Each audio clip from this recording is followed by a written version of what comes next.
Bharatiya Janata party के पवन वाले दांव की बात करेंगे, क्योंकि पवन सिंह जिनके कारण पिछले लोकसभा चुनावों में एनडीए को नुकसान देखने को मिला था, अब बीजेपी में आ चुके हैं। आज पवन सिंह को वापस बीजेपी में शामिल किया गया। उपेंद्र कुशवाहा से वो आज सबसे पहले मिले, क्योंकि उपेंद्र कुशवाहा भी वो कैंडिडेट थे जो काराकाट की सीट से पवन सिंह के आने की वजह से हार गए थे इस सीट पर। लेकिन सबसे पहले उपेंद्र कुशवाहा से मुलाकात हुई और उसके बाद वो बीजेपी में शामिल हुए। इस समय विनोद तावड़े भी उस जगह पर मौजूद थे। शो छोड़ने के बाद पवन सिंह ने कहा था, मेरी जनता ही मेरा भगवान है और चुनाव के समय मेरा फर्ज है कि मैं उनके बीच रहूं। पवन सिंह के इस बयान के बाद ही तय हो गया था कि अब वो पूरी तरह राजनीति में सक्रिय होने जा रहे हैं। इसका सबूत उन्होंने अब खुद दे दिया। भोजपुरी इंडस्ट्री के सुपरस्टार की बीजेपी में वापसी हो चुकी। दिल्ली में ये उनकी गृह मंत्री अमित शाह के साथ मुलाकात की तस्वीरें हैं। दोनों 30 मिनट तक मिलते हैं। इस दौरान पवन सिंह ने अमित शाह को गमछा पहनाया। इसके बाद पवन सिंह बीजेपी अध्यक्ष जेपी नड्डा से मिलने पहुंचते हैं, उन्हें शॉल भेंट करते हैं। बीजेपी अध्यक्ष से मुलाकात के बाद जब पत्रकारों ने पवन सिंह से बीजेपी में दोबारा शामिल होने को लेकर पूछा, तो पवन सिंह ने कहा कि वो बीजेपी से कभी अलग ही नहीं हुए थे। आप फॉर्मली दोबारा बीजेपी ज्वाइन करेंगे या ज्वाइन कर लिए हैं? अरे हम अलग हुए ही कहाँ थे, हम साथ हैं। सवाल है कि जिन पवन सिंह को बीजेपी ने 2024 के लोकसभा चुनाव के दौरान पार्टी से निकाला, अब उन्हीं पवन सिंह को बीजेपी अपना चुनावी स्टार क्यों बना रही है? और दिलचस्प बात यह कि बीजेपी में उनकी वापसी की खबर दिल्ली में उपेंद्र कुशवाहा के घर से आई इस तस्वीर से लगती है, जिसमें पवन सिंह राष्ट्रीय लोक मोर्चा के नेता और एनडीए के सहयोगी उपेंद्र कुशवाहा के घर बीजेपी के राष्ट्रीय महासचिव विनोद तावड़े के साथ एक ही सोफे पर बैठे दिखते हैं। इस मुलाकात के बाद विनोद तावड़े ने बाहर आकर वो ऐलान किया जिसकी गूंज बिहार विधानसभा चुनाव में सुनाई दे सकती है। पवन जी बीजेपी में है, बीजेपी में रहेंगे। आदरणीय उपेंद्र कुशवाहा जी ने उनको शुभकामनाएं आशीर्वाद दिया है और आने वाले चुनाव में एनडीए के लिए पवन जी सक्रियता से काम करेंगे बीजेपी के कार्यकर्ता के नाते। तो सुबह 11:30 बजे पवन सिंह ने बीजेपी महासचिव तावड़े से मुलाकात की और शाम होते होते उन्होंने गृह मंत्री अमित शाह और बीजेपी अध्यक्ष जेपी नड्डा से आशीर्वाद देकर बीजेपी में नई पारी शुरू भी कर दी। लेकिन सवाल ये है कि जिस बीजेपी से नाराज होकर पवन सिंह ने बीजेपी छोड़ी, निर्दलीय चुनाव लड़ा और कई सीटों पर बीजेपी एनडीए की हार का आधार पवन सिंह खुद बने, वो उसी पार्टी में वापस क्यों आए? और अगर विनोद तावड़े कहते हैं कि पवन जी बीजेपी में हैं, बीजेपी में ही रहेंगे, तो क्या इन पर कोई कार्रवाई नहीं की गई? दिलचस्प बात यह है कि पवन सिंह की बीजेपी में घर वापसी का ऐलान उपेंद्र कुशवाहा के घर हुआ, जिनका पवन सिंह ने आशीर्वाद लिया। उन्हीं उपेंद्र कुशवाहा को पवन सिंह की बगावत भारी पड़ी थी। बीजेपी से निकाले जाने के बाद पवन सिंह न खुद जीत हासिल कर पाए थे और न ही एनडीए के प्रत्याशी को विजय हासिल करने दी थी।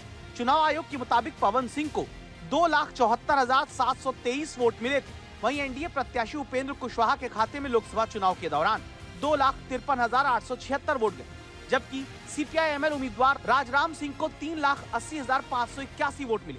उन्होंने पवन सिंह को 1,05,000 से अधिक वोटों के अंतर से हराया। अगर पवन सिंह काराकाट से चुनाव न लड़े होते तो एनडीए उम्मीदवार उपेंद्र कुशवाहा की जीत तय मानी जा रही थी। तो पवन सिंह ने दिखा दिया कि वो भीड़ को वोट में भी तब्दील कर सकते हैं। हालांकि वो चुनाव हार गए, लेकिन एनडीए का खेल बिगाड़ दिया। इसीलिए लोकसभा चुनाव में बगावत करने वाले पवन सिंह को वापस लाना बीजेपी का बड़ा कदम है। ये सिर्फ घर वापसी नहीं, बल्कि चुनावी रणनीति का वो दांव है जो बिहार की सियासत को हिला सकता है। इन लोग का यही काम है, कलाकार का, और खासकर जिस व्यक्ति का आपने नाम लिया पवन सिंह का, तो पवन सिंह जो है कभी लखनऊ में हमारे पैर पे गिरे हुए थे, आईएनएस वाले भैया थोड़ा सा नीचे लोग हमारे पैर पे गिरे हुए थे पवन सिंह, और फिर दोबारा चले गए किसी और के पैर में गिर रहे हैं। तो लगातार किसी न किसी के पैर में गिरिए रहे हैं। इनको समझ में अभी नहीं आ रहा, इनकी बुद्धि और विवेक काम नहीं कर रहा। तभी क्या करेंगे नहीं करेंगे वो जानेंगे, पवन सिंह जी क्या करेंगे नहीं करेंगे। बिहार की राजनीति समझने वाले कई लोगों को लगता है कि पवन सिंह की स्टार पावर का असर सिर्फ काराकाट या आरा तक सीमित नहीं है। पूरे शाहबाद और भोजपुरिया बेल्ट में वो बीजेपी के विरोधियों को खबरदार कर सकते हैं। नौजवान और ग्रामीण वोटर एनडीए के पाले में वापस आ सकते हैं। हालांकि इस आकलन को पवन सिंह कितना सही साबित कर पाएंगे, इसके लिए इंतजार करना होगा। रोहित सिंह, पटना, आज तक। पवन सिंह भोजपुरी के बहुत बड़े स्टार हैं और पूरे समूचे बिहार को भी हम अगर देख लें तो यहाँ पर नौजवानों में, महिलाओं में बहुत क्रेज है उनका। अब वो बीजेपी में शामिल हो चुके हैं, लेकिन इससे पहले पिछले लोकसभा चुनावों में काराकाट की सीट पर किस तरीके से उपेंद्र कुशवाहा हार गए थे। हालांकि पवन सिंह भी नहीं जीते थे, लेकिन महागठबंधन के कैंडिडेट को वहां पर जीत मिल गई थी। अब पवन सिंह बीजेपी में दोबारा लौट आए हैं। पवन सिंह 2017 में बीजेपी में शामिल हुए थे। आते ही बीजेपी ने उन्हें अपना स्टार कैंपेनर बनाया। इसके बाद माना जाता है कि साल 2023-24 में पवन सिंह ने आरा से टिकट मांगा, लेकिन बीजेपी ने उन्हें पश्चिम बंगाल के आसनसोल से चुनाव लड़ने को कहा। पवन सिंह ने यह टिकट लौटा दिया और काराकट से निर्दलीय चुनाव लड़ने चले गए। पिछले साल मई में चुनाव से ऐन पहले बीजेपी ने उन्हें पार्टी से निकाल दिया, लेकिन उनके निर्दलीय लड़ने से एनडीए नेता उपेंद्र कुशवाहा चुनाव हार गए। पवन सिंह ने चुनाव लड़कर बीजेपी को नुकसान पहुंचाया। इसके बाद इस साल की शुरुआत से उनकी बीजेपी में लौटने की खबरें शुरू हो गई। आरा से चुनाव हारे आरके सिंह ने पवन सिंह का पक्ष लिया, कहा कि उनकी वजह से एनडीए को कई सीटें गंवानी पड़ी। इस तरह पवन सिंह की अहमियत को बीजेपी के ही कई नेताओं ने माना, जिसके नतीजे के तौर पर उनकी बीजेपी में वापसी भी हो गई, जिससे पार्टी को उम्मीद है कि 70 से ज्यादा सीटों पर पवन सिंह के आने से असर दिख सकता है, फायदा हो सकता है।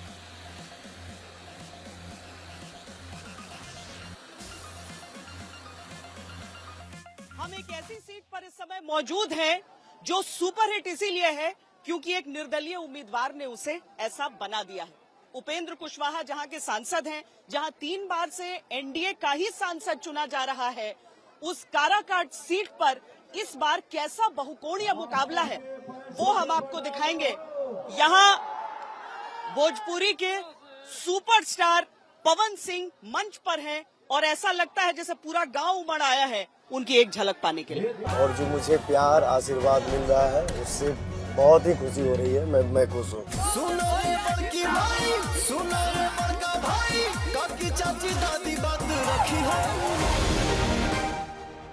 2024 के लोकसभा चुनाव में ये पवन सिंह ही थे जिन्होंने अपने बलबूते बिहार की काराकाट सीट को सुपर हिट सीट बना दिया। खाली लोकप्रियता है, खाली फोटो खिंचाने लोग आ रहे हैं या वोट देने? वोट भी देंगे। इस बार विकास होई, पवन भैया कहले बड़न विकास होई तो होई। कोई 5 रुपया, कोई 10 रुपया, कोई 100, कोई 200, कोई 1000, कोई 500। मुझे मेरे हाथ में पकड़ा के आशीर्वाद मिल रहा है, बेटा विजय भव। ये पवन सिंह को केवल एक स्टार के तौर पर देखने आए हैं, वोट भी करेंगे? वोट भी करेंगे, वोट भी करेंगे। क्या विकास के नाम पे कुछ हुआ नहीं है, इनसे बड़ी उम्मीद है लोगों को। हम लोग गोरखपुर से हैं उनको समर्थन में देते थे भाजपा को। हाँ हाँ, अब की बात पवन सिंह को नया है ना, पवन सिंह को देंगे। पवन सिंह को लेकर लोगों ने जो कहा वो किया। जनता उनका प्रचार भी देखने आई और वोट भी दिया। इसका खामियाजा एनडीए को भुगतना पड़ा। कुछ ही ऐसे चुनाव क्षेत्र होते हैं जहां पर कोई निर्दलीय उम्मीदवार आ जाए और सारे समीकरण जो है वो उथल पुथल करके रख दे, लेकिन ये कोई सामान्य उम्मीदवार नहीं है। राज्य बिहार है, सीट काराकाट है और निर्दलीय उम्मीदवार के तौर पर यहां के super duper star Pawan Singh चुनाव मैदान में उतरे हैं और सारी राजनीतिक पार्टियां अचानक परेशान हुई हैं। यहां पर पार्टी तय नहीं है, स्थान तय नहीं है, लेकिन पवन सिंह चुनाव लड़ेगा ये तय है। बहुत कुछ उथल पथल हुआ, उसके बाद मैं डिसीजन लिया कि मैं काराकाट से ही चुनाव लड़ूंगा। लोकसभा चुनाव में पवन सिंह को लेकर हुई सियासी चूक को बीजेपी ने विधानसभा चुनाव से पहले दुरुस्त करने की पुरजोर कोशिश की है। ऐसा मानने वालों की कमी नहीं है कि ऐसा करके बीजेपी शाहबाद और मगध क्षेत्र में एक बार फिर से कुशवाहा और राजपूत समाज को एनडीए के पक्ष में एकजुट करने में कामयाब हो जाएगी। बिहार का शाहबाद क्षेत्र, जिसमें भोजपुर, बक्सर, रोहतास और कैमूर शामिल है, वो एनडीए का पिछले 2 चुनाव से सबसे कमजोर कड़ी साबित होते आया है। चाहे वो 2020 का बिहार विधानसभा चुनाव हो या फिर 2024 का लोकसभा चुनाव, एनडीए का प्रदर्शन इन 2 चुनावों में शाहबाद क्षेत्र में बेहद निराशाजनक रहा है। शाहबाद क्षेत्र एनडीए का मजबूत किला रहा है, लेकिन 5 साल पहले ये ढह गया। 2020 के विधानसभा चुनाव में एनडीए ने यहाँ सबसे खराब प्रदर्शन किया। शाहबाद क्षेत्र के आरा जिले में 7 विधानसभा सीटों में से एनडीए सिर्फ 2 सीट जीत पाई, दोनों सीट बीजेपी ने ही जीती। बक्सर और कैमूर जिले की 4-4 विधानसभा सीट पर तो एनडीए अपना खाता तक नहीं खोल पाई। रोहतास जिले की सभी 7 विधानसभा सीट पर भी एनडीए को निराश होना पड़ा। इस तरह पिछले विधानसभा चुनाव में शाहबाद क्षेत्र की 22 विधानसभा सीटों में से एनडीए केवल 2 सीट ही जीत सकी और दोनों सीट बीजेपी ने जीती। बीजेपी को लगता है कि भोजपुरी बेल्ट में राजपूत वोटर पर पवन सिंह की पकड़ मजबूत मानी जाती है। यही वजह है कि बीजेपी की कोशिश पवन सिंह को बड़े राजपूत फेस के तौर पर पेश करने की होगी।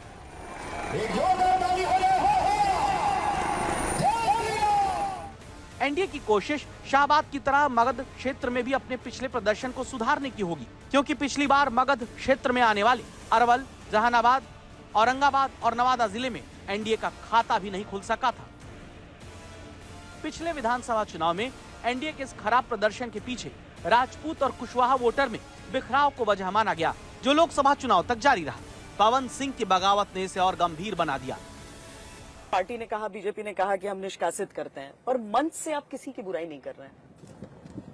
नहीं, मैं बुराई क्यों करूं किसी का?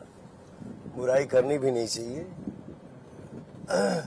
जो मुझे मेरा संस्कार मिला है, मुझे गार्जियन से जो मुझे संस्कार मिला है, जिस रास्ते से मैं गुजर रहा हूं, तो मैं माताओं बहनों का जो दर्द देख रहा हूं, सुन रहा हूं, आपको विश्वास नहीं होगा। मुझे माता, बड़ी बहन, बुआ, चाची, दादा, दादी, कोई 5 रुपया, कोई 10 रुपया, कोई 100, कोई 200, कोई 1000, कोई 500, मुझे मेरे हाथ में पकड़ा के आशीर्वाद मिल रहा है, बेटा विजय भवा। हम जो गांव-गांव में जा रहे हैं और जिस तरीके से प्यार बरस रहा है, तो पब्लिक, जनता जो हमारे लिए भगवान है, उनसे जब प्यार बरसता है ना श्वेता जी, तो आदमी हर चीज भूल जाता है। मुझे सिर्फ और सिर्फ प्लस दिख रहा है।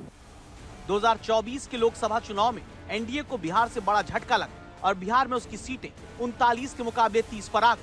सासाराम, बक्सर, आरा, काराकाट, पाटलिपुत्र, जहानाबाद और औरंगाबाद में बीजेपी राजपूत और कुशवाहा वोट में सेंध लगने से हार गई, जबकि 2019 में उसने यही सभी सीटें जीती थी। एनडीए की इस कमजोरी के लिए आरजेडी की इन सीटों पर बदली रणनीति को भी जिम्मेदार माना गया, जिसने इन सभी सीटों पर कुशवाहा उम्मीदवार उतारकर फायदा उठा लिया। इस हार के बाद से ही बीजेपी ने ऑपरेशन शाहबाद पर काम करना शुरू किया। कुशवाहा वोट बैंक को एक बार फिर से अपने पाले में करने के लिए लोकसभा चुनाव हारने के बाद उपेंद्र कुशवाहा को राज्यसभा भेजा गया और पवन सिंह को भी वापस लाकर एनडीए की कोर वोट बैंक को मजबूती देने की कोशिश की गई। काराकाट से पवन सिंह के निर्दलीय चुनाव लड़ने के कारण ही उपेंद्र कुशवाहा वो चुनाव हार गए थे और तीसरे नंबर पर चले गए थे। दूसरी तरफ आरा से बीजेपी प्रत्याशी और केंद्रीय मंत्री आरके सिंह के हार के पीछे भी पवन सिंह को ही कारण माना जाता है। अब पवन सिंह और उपेंद्र कुशवाहा को एक साथ लाकर बीजेपी ने शाहबाद और मगध क्षेत्र में राजपूत और कुशवाहा वोटरों को एकजुट करने की कोशिश की है।